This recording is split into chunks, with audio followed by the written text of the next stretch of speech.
eu sou a Carol Nogueira e esse é o Item Mais da CNN. No começo desta semana, o mundo assistiu em choque às imagens do povo afegão invadindo a pista do aeroporto de Cabul. As pessoas tentavam a todo custo embarcar num voo internacional. Desesperados, alguns afegãos se penduraram no avião.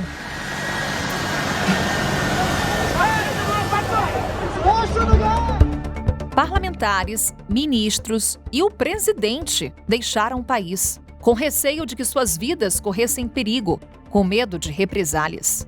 O pânico tomou conta da população após o Talibã retomar o poder. No último fim de semana, o grupo armado avançou até a capital, Cabul. O grupo exigiu a passagem dos poderes governamentais sem combates e sem violência. O mesmo não aconteceu em outras cidades. Grupos militares e civis resistiram, se envolveram em guerrilhas armadas contra o Talibã. A tomada do poder acontece à medida em que as tropas norte-americanas saem do país.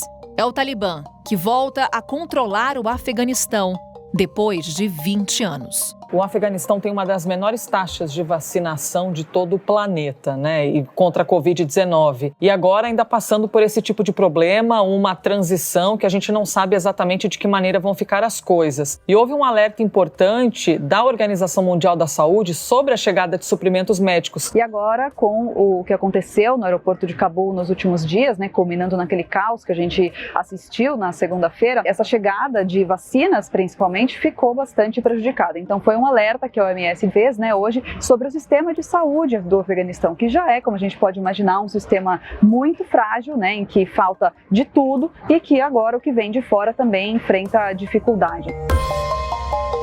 É uma crise política, é uma crise humanitária. Quem traz pra gente os detalhes e o olhar de quem entende muito de política internacional, inclusive já foi a Cabul, já acompanhou a chegada dos Estados Unidos, das tropas americanas ao Afeganistão, é o nosso analista de internacional, Lorival Santana. Muito bom contar com a sua ajuda mais uma vez, Lorival. Bem-vindo. Obrigado, Carol. Um prazer estar com você e com os nossos ouvintes. Lorival, começa essa nossa conversa com a pergunta que todo mundo se faz nesse momento. O que representa a chegada do Talibã ao poder no Afeganistão? Carol, essa é uma pergunta cuja resposta a gente ainda está buscando. Teve a primeira entrevista coletiva do Talibã. Foi algo muito significativo, porque foi a primeira vez que nós, jornalistas que cobrimos o Talibã, conhecemos a face do porta-voz do Talibã, o Zabihullah Mujahid. Nós o entrevistávamos sempre pelo telefone, nunca sabíamos exatamente onde ele estava. E a mensagem dele foi muito ambivalente. É por isso que a minha resposta para você não foi muito concreta. Ele disse: nós amadurecemos. Mas, ao mesmo tempo, quando as perguntas vinham de questões concretas, ele disse: nós vamos deixar as leis e essas decisões para o regime definitivo.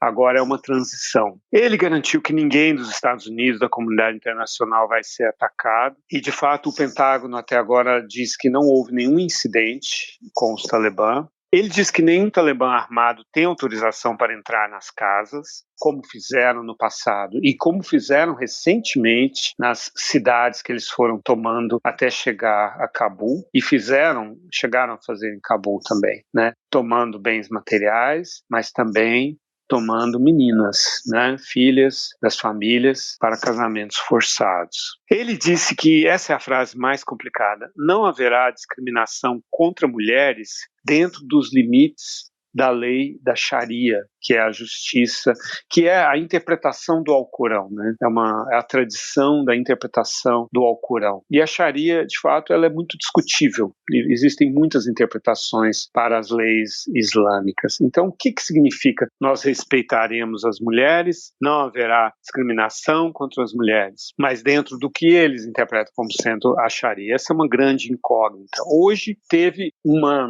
entrevista muito significativa com um outro porta-voz do Talibã, com uma âncora da Tolo News, que é uma televisão que surgiu lá depois da chegada dos Estados Unidos lá, com uma mulher, né, a âncora é uma mulher, e ela estava só com o hijab, só com o véu, não com o niqab, que cobre o rosto inteiro, como os Talibã exigem, né? E isso foi uma coisa sem precedentes. Antes, os Talibã falavam, às vezes, com mulheres ocidentais, jornalistas ocidentais, inclusive da CNN e tal, mas uma jornalista afegã, né, numa entrevista assim, é algo inédito. Também nessa coletiva tinha uma mulher afegã jornalista.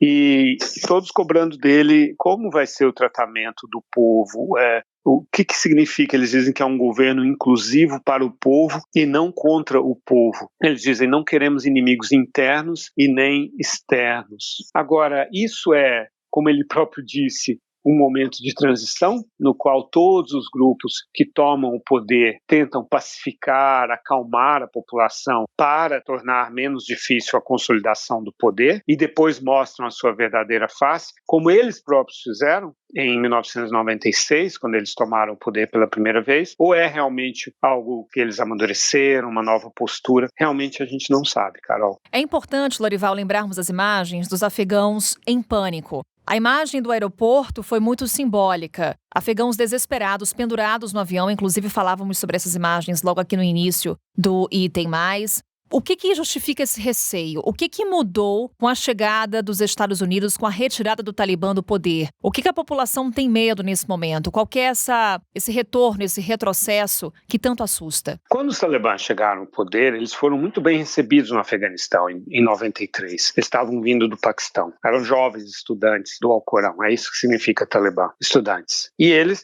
salvaram o país de atrocidades que eram cometidas pelos mujahedin, que eram os comandantes locais que haviam derrotado os soviéticos. Então, essa nova face dos Talibã, ela já foi vista como uma nova face em 93. E depois as pessoas se decepcionaram e conheceram a outra sombria face. E sofreram muito sobre o Talibã. E eu estou dizendo porque eles me falaram isso. E porque eu vi isso também, né?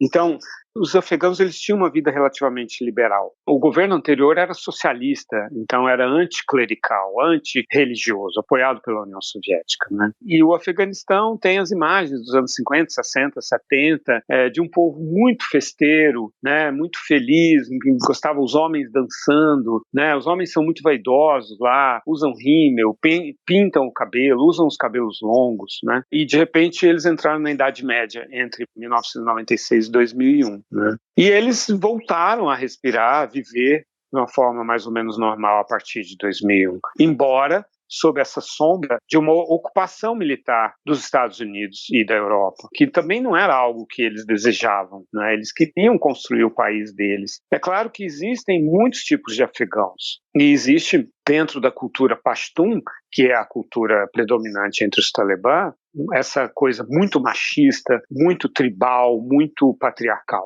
Né? Agora, para eles, essas pessoas que estavam agarradas ao avião, que estão mais desesperadas, são as pessoas que trabalharam diretamente para os americanos, como intérpretes, por exemplo. Hoje eu estava ouvindo um intérprete na CNN. Ele estava dizendo assim, os talibãs sempre deixaram claro para nós que nós seríamos os primeiros alvos, porque nós éramos os olhos e os ouvidos dos soldados americanos. Então, os talibã nos odeiam e vão nos matar se nós não formos retirados daqui. E não serão, muitos deles não serão, porque não estão nem perto de Cabul, né, Carol? Então, como chegar a Cabul? Hoje, na coletiva do Pentágono, do Comando Operacional no Afeganistão, foi feita essa pergunta. E aí, quem nem sequer está em Cabul, não consegue chegar ao aeroporto Hamid Karzai? Bom, não temos resposta para isso. E isso é a maioria das pessoas que trabalharam para os americanos. E, em segundo lugar, para aqueles que trabalharam para o governo afegão, que também são vistos como inimigos pelo Talibã, Carol.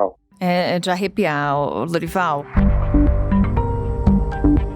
falamos muito de retomada do poder por parte do Talibã, que estão agora no comando do país. A questão é, esse poder é reconhecido internacionalmente? Pela China. A China fez um acordo com o Talibã no mês passado, quando uma delegação dos Talibã, encabeçada pelo responsável pelas relações exteriores, Abdul Ghani Baradar, que talvez se tornará presidente do Afeganistão agora, esteve lá e foi recebido pelo chanceler chinês, Wang Yi, que não recebe qualquer um. E eles garantiram à China que o Afeganistão não seria um refúgio de terroristas, né? E é a preocupação da China, porque eles têm os uigures, que têm militantes separatistas, que têm ligação com os Talibã, que são muçulmanos também, né? Então a China, até nessa segunda-feira, eu entrevistei o ministro conselheiro da Embaixada da China em Brasília, e a gente falou sobre isso com o Che Yuhui. E ele explicou que a China aceita a autodeterminação dos povos, né? Aceita a vontade dos povos, não interfere na soberania, nas decisões de outros países, e que teve essas garantias de que não haveria, o Afeganistão não se transformaria num centro, né, de terrorismo e tal. E isso para a China é suficiente, e para a China, assim como para a Rússia, é muito bom que os Estados Unidos se retirem do Afeganistão e ainda mais se retirar dessa forma que foi humilhante, né, para as Forças Armadas americanas, a falta de planejamento e tal, arranhou a imagem dos Estados Unidos. É o melhor cenário possível para a China e para a Rússia, Carol. Pois é, você falou desses encontros com China, Rússia também os interesses, e reuniões também aconteceram com representantes da Índia e do Irã. São interesses que também conversam entre si, Lorival? Cada um tem o seu interesse aí. No caso da Rússia, eles também têm uma preocupação com o terrorismo por causa dos chechenos, que são separatistas, né? Um grupo dentro da Chechênia é separatista e foram formados no Afeganistão na luta contra os soviéticos entre 79 e 89. E tem ligações com o Talibã também. A Índia apoiava os governos que houve desde 2001 até agora, do Hamid Karzai e do Ashraf Ghani, porque a Índia ela fica o tempo inteiro em disputa com o Paquistão. Os Talibã existem porque o Paquistão criou os Talibã para ter um governo amigável no Afeganistão para se contrapor à Índia. Então, esse terrorismo islâmico que existe no Paquistão é para atacar a Índia, né, e para ameaçar a Índia. E a Índia, por sua vez, então apoiou esses governos anteriores aí que eram contrários ao Talibã. Né? Então a Índia foi buscar garantias de que não haverá ataques contra ela, etc. E também no caso do Irã, o Irã é um país xiita, os Talibã são sunita-wahhabitas, que é uma das vertentes mais radicais do sunismo, que não reconhece os xiitas como muçulmanos. Então o Estado Islâmico é dessa vertente também. E eles atacaram sempre os xiitas, né? Fizeram grandes atentados contra os xiitas. São inimigos do Irã, né? Então o Irã foi buscar essas garantias. Hoje a posição do Talibã é: não queremos inimigos, nem internos nem externos. Os Estados Unidos não deveriam ter desocupado a embaixada, deveriam ter ficado aqui, nós dissemos para eles. Queremos ser amigos de todos, não queremos problemas com ninguém. E, de fato, originalmente, os Talibã eram isso, né? Eles tinham um projeto nacional lá em 93, 96 e tal, né? Com exceção dessa questão aí entre o Paquistão e a Índia e da influência do Paquistão sobre os Talibã. Mas eles acabaram abrigando a Al-Qaeda, né? E aí se envolveram num grande problema com os Estados Unidos. Lorival, trazendo pra gente todo o contexto em que essa retomada de poder por parte do Talibã no Afeganistão acontece. Lorival, sempre bom contar com a sua ajuda, com o seu olhar. Até uma próxima, Lori. Foi um prazer, Carol. Até a próxima.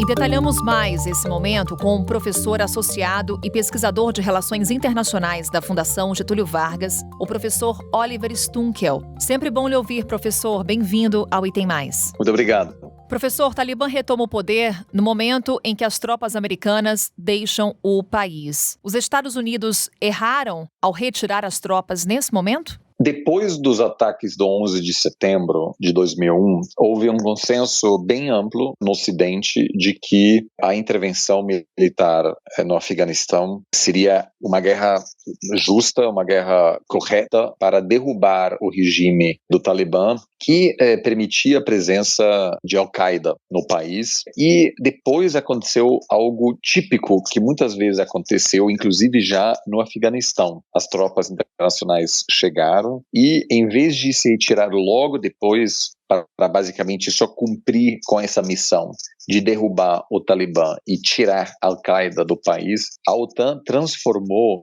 a missão militar do Afeganistão em algo muito mais amplo. Aí, de repente, falava-se em assegurar ou em estabelecer a democracia, exportar e democratizar o Afeganistão e fortalecer o direito das mulheres, construir universidades, colégios, etc., treinar as forças armadas afegãs. E isso é uma guerra típica que pode demorar para sempre, porque aí não tem um objetivo claro.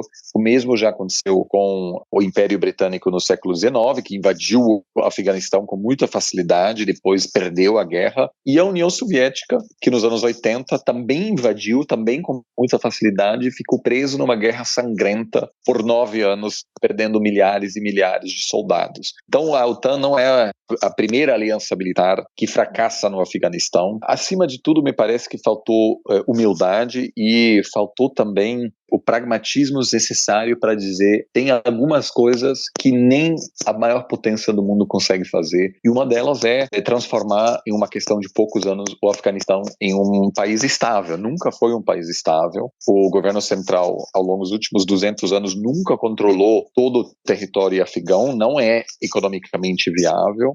Então, essa retirada, o principal erro foi cometido lá atrás, na hora de transformar essa missão contra a Al-Qaeda em uma missão de longo prazo. Desde então, o presidente Obama, o presidente Trump, tentaram tirar as Forças Armadas, mas por inércia e por saber que a retirada seria traumática, como ela aconteceu sendo, né? Foi muito traumática. As imagens revelaram uma falta de planejamento enorme. Biden estava preparado para assumir a responsabilidade dessa retirada, que claramente simboliza o maior fracasso dos Estados Unidos, o maior fracasso geopolítico em muitos anos, mas a decisão de sair do país provavelmente é a decisão certa, porque se não sair agora, basicamente os Estados Unidos estariam condenados a ficar lá para sempre. Agora, a implementação dessa retirada foi realmente desastrosa e baseou-se em erros inexplicáveis e inaceitáveis de inteligência que fizeram com que os Estados Unidos achavam que Cabul ia cair em uma questão de meses e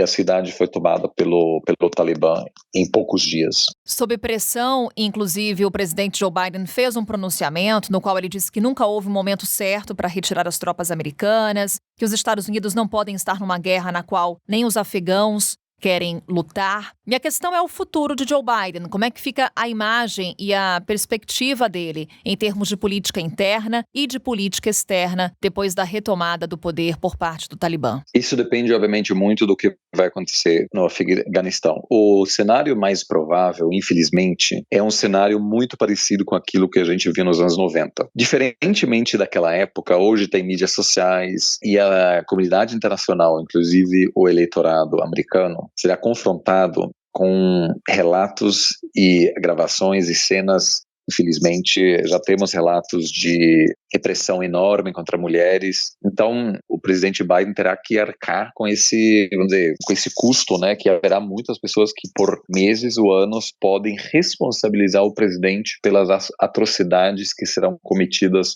pelo Talibã contra a sociedade civil e, sobretudo, contra meninas e mulheres. Agora, o desvio de dinheiro, de energia e de força militar americana para combater a guerra contra o terror tinha produzido um cansaço na população americana que levou a esse consenso entre todos os partidos e a poucos temas que unem os republicanos com os democratas. Naquele quesito havia um consenso de que não faz mais sentido os Estados Unidos se envolver em pequenos conflitos quando a grande questão, o desafio da atual geração americana é contenção da China. Então, eu acho que há uma chance de que daqui a alguns anos o eleitorado americano vai se acostumar com a situação de que o Afeganistão entrará, como foi durante grande parte da sua história, em uma guerra civil eterna, e aquilo deixa de ser uma preocupação principal dos Estados Unidos e toda a atenção agora será essa nova Guerra Fria contra Pequim. Agora, existe um cenário, obviamente, que pode complicar e muito a situação do presidente americano, e essa é a situação de que o Afeganistão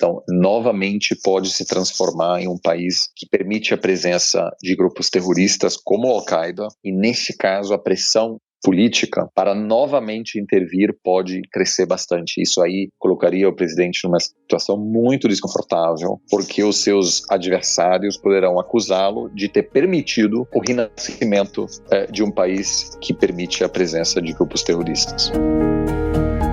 A conferir, professor, o que nos espera o futuro no Afeganistão, nos Estados Unidos, o mundo de olho na situação por lá. E claro, por favor, venha sempre com o seu olhar aqui para o Item Mais. Até uma próxima. Obrigado.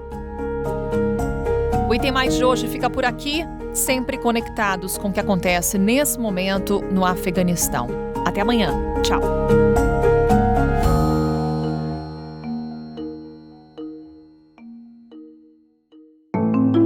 Com a apresentação minha, Carol Nogueira, esse podcast foi produzido pela Maremoto para a CNN Brasil. Roteiro e pesquisa, Daniel Miller. Pauta e produção, Danilo Santana. Operador de gravação, Nathan Kleiman. Edição e sonorização, Murilo Lourenço. Coordenação geral, Paula Weinberg. Coordenação de produto, Verônica Schneider. Coordenação editorial, Diego Toledo. Direção de jornalismo digital, Daniel Tosi. Você também pode ouvir o Item Mais no site da CNN Brasil e aproveite para conhecer os nossos outros produtos em áudio. Acesse cnnbrasil.com.br/podcasts.